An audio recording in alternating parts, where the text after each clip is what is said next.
स्वामींच्या आवडीचा नैवेद्य स्वामींना नक्की दाखवा. स्वामींना हा नैवेद्य प्रसन्न करेल. आपल्या भक्तीचा, श्रद्धेचा आणि प्रेमाचा सुवासित घास. स्वामी समर्थांना कोणता नैवेद्य प्रिय आहे, कोणता नैवेद्य दाखवल्यास स्वामी अत्यंत प्रसन्न होतात, हे जाणून घेणं देखील एक भक्तीचा मार्ग आहे. कारण स्वामी म्हणतात, श्रद्धा असेल, प्रेम असेल आणि स्वच्छ भावना असेल तर मी तिथे येतो, खातो आणि कृपा करतो. आज आम्ही तुम्हाला सांगणार आहे स्वामी समर्थाचा अत्यंत आवडीचा नैवेद्य, जो तुम्ही गुरुपौर्णिमेच्या पवित्र दिवशी घरात तयार करायचा, स्वतःच्या हाताने, भक्तिभावाने आणि मनापासून स्वामींना अर्पण करायचा.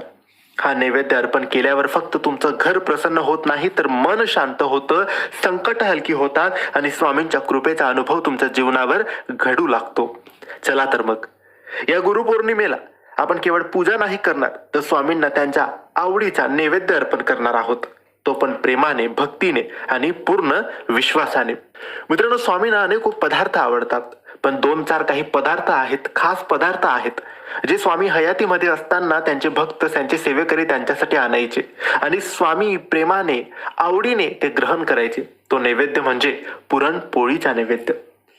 पुरणपोळीचा नैवेद्य, त्यासोबत तुम्ही आमरस किंवा दुधाची खीर, साबुदाण्याची खीर, तांदळाची खीर काहीही करून स्वामींना दाखवू शकतात किंवा तूप आणि पुरणपोळी सुद्धा दाखवू शकतात. पण पुरणपोळी स्वामींना अत्यंत आवडीची आहे. त्यासोबत स्वामींना आवडतं ते म्हणजे कांदा भजी. कांद्याची भजी स्वामींना अत्यंत आवडतं. अजून एक पदार्थ आहे जो स्वामींना आवडतो, तो म्हणजे बेसनाचे लाडू. स्वामींना अत्यंत आवडीचे कोणते 2 गोड पदार्थ असतील तर पुरणाची पोळी आणि बेसनाचे लाडू. यापैकी तुम्ही कोणताही एक पदार्थ करा.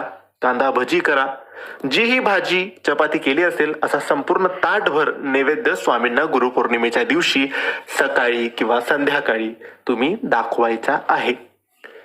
आणि भक्तीने दाखवा, प्रेमाने दाखवा, आपुलकीने दाखवा आणि सहसा करून घरात तुमच्या हाताने करा. ते स्वामींना अत्यंत आवडीचं आहे. स्वामी तुमच्यावर नक्की प्रसन्न होतील, कृपा करतील, तुमच्या इच्छा पूर्ण करतील.